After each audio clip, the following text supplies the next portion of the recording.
What's up everybody, eRivera94 bringing another action figure review. This time we're taking a look at a Star Wars Rogue One SH Figuarts Shoretrooper action figure by Bandai Tamashii Nations. We finally get some new Star Wars figures out, and this is the first time we're getting Rogue One from Bandai, so very exciting. They're going to pump out some Rogue One figures along with original trilogy and prequels and everything Star Wars, so I'm excited for that. So here's the front of the packaging. Here's the side of the packaging. You can see the Shoretrooper right there, which is the Scarif Trooper. Here's the back.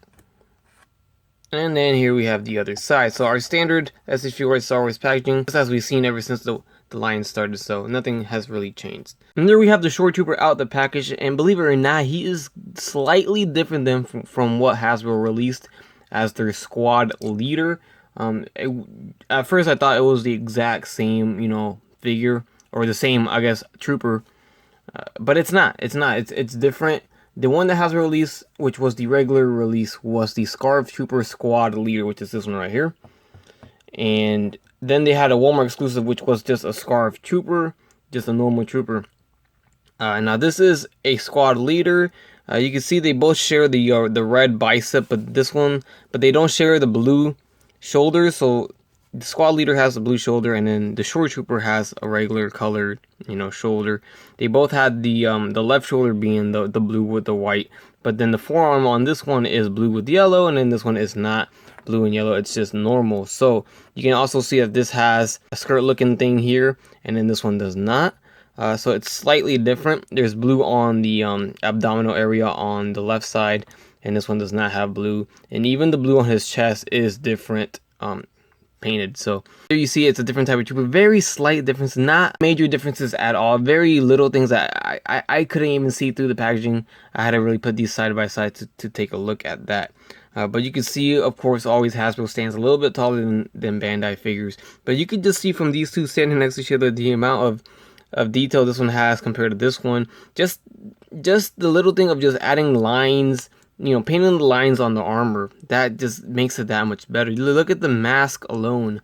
They painted the lines on the mask, and it just looks so much better than this one. This one has the lines sculpted, but they're not painted black. They're not, lined out or whatever you want to say. So they are on the shin guards, but not as good as Bandai's version. So you can see. So it looks like we have three types of Scarif Troopers. We have the normal Scarif Trooper, then we have the Scarif Leader, Squad Leader right here, and then we just have the Shoretrooper. So there you have it. Real quick, let's take a look at the accessories of the Shoretrooper, and we can see his blaster rifle. Here we can see the weapon, and do you see anything that kind of bothers you? Because I do, and look at the trigger. What is that? What is this, Bandai? What have you done? The trigger.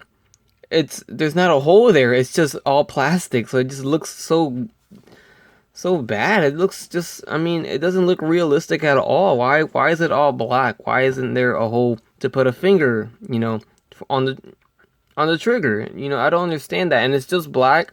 There's not really any detail. It's sculpted nicely, and it's painted black, and that's it. There's no detail. And believe it or not, the Hasbro version has a little bit better detail because it's got that silver right there, and that's it. And they even have a hole for the trigger on the Hasbro version. You can see he put his finger in there. So that looks a little bit more realistic than what this would. And what I know what they're doing is because what they've been doing recently with their troopers is their trigger finger is just a straight finger. It's like a pointing finger.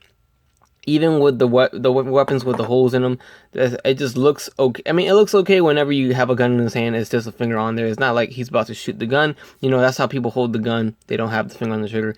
But still, at least make the gun a little bit more realistic and not so cheap looking like this. It honestly is cheap looking. I don't know. Bandai really has never done it like this, and that goes for this blaster pistol too. You can see the trigger. I don't know. I don't like that at all. But anyways, there's that. So we do have alternate hands. We have the fist on the figure. We have the pointing fingers, which are trigger fingers too. And then we have these hands, which are kind of like grabbing hands, almost like he could grab a grenade. I wish he came with a grenade. It'd be cool. Or a detonator, I guess you can say. So there you have it for accessories. Here's a closer look at the Shoretrooper up close, and he looks cool, man. He looks fantastic. I think they did a great job on the scope, the paint, and the details. I love the details all over the figure. You see they painted every little thing, even the little, it looks like bullets right here, the canisters on his belt, any little line on his armor. It just makes it look so much better. You see his abdominal areas nicely painted too. Little detail there. Even on the straps on his shoulder looks good. It's not painted at all in the Hasbro version. It looks, it doesn't look good at all. Now that I compare him with this SH Figuarts version of, the Shoretrooper, you could really see how Hasbro is lacking in detail. Compared to Bandai, Bandai is doing a great job with the detail and paint. I think it came out fantastic. You can see the shin guards and the boots. I mean, that's beautiful. I love how they paint the black on every little crack on the armor. That's just fantastic. So I like that. Very cool. So from here, we're going to take on to the articulation. We have the head going left and right. It does tilt like this. So that's cool. It goes up about this much. It goes down about this much. It kind of does this deal right here. We have the arms going forward and back, in and out. Right here, you can see the shoulder armor is articulated on a hinge, so it doesn't hinder anything. You can see the socket in his shoulder, something we're familiar with Figuarts. So you can move the shoulder up and down, side to side. Very cool mobility there. There is a bicep swivel. We have double jointed elbows. There is a swivel at the forearm as well. And we have a swivel at the wrist with a hinge, ball jointed hinge like we're always used to for Figuarts. We have a diaphragm joint that goes left and right, swivels, goes back, crunches forward, side to side.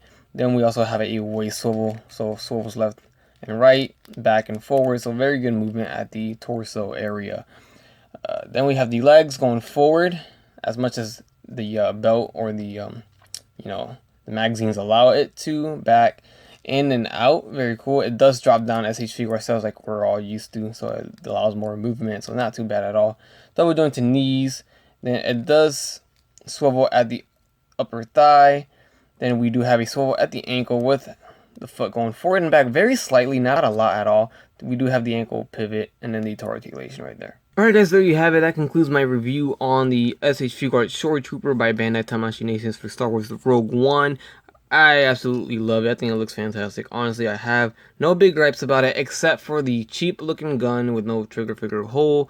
And that's about it. I think that's all I can really gripe about the figure. The figure is nice. It looks beautiful. I think it looks very nice, and it makes me want to army build this guy. It looks fantastic. It looks very nice, especially compared to what Hasbro brought out, which wasn't that bad at all. I mean, you get what you pay for. Look, you pay a little extra and you're getting a very nice looking figure. It's a lot more detailed than what you're getting for 20 bucks over here by Hasbro, which isn't that bad at all as well. So I hope you guys enjoyed the review. I absolutely recommend this one, especially for you trooper fans out there and army builders. This is a good one, and it's a very nice looking figure. The detail and paint is probably my favorite part of the figure. Articulation is great. It's standard. It's what I expect from SH Figuarts, and the accessories could be better. So with that said, hope you guys enjoy the review. Please leave a like, comment, subscribe if you guys would like, and don't forget to have a great day. Bye. That's crispy.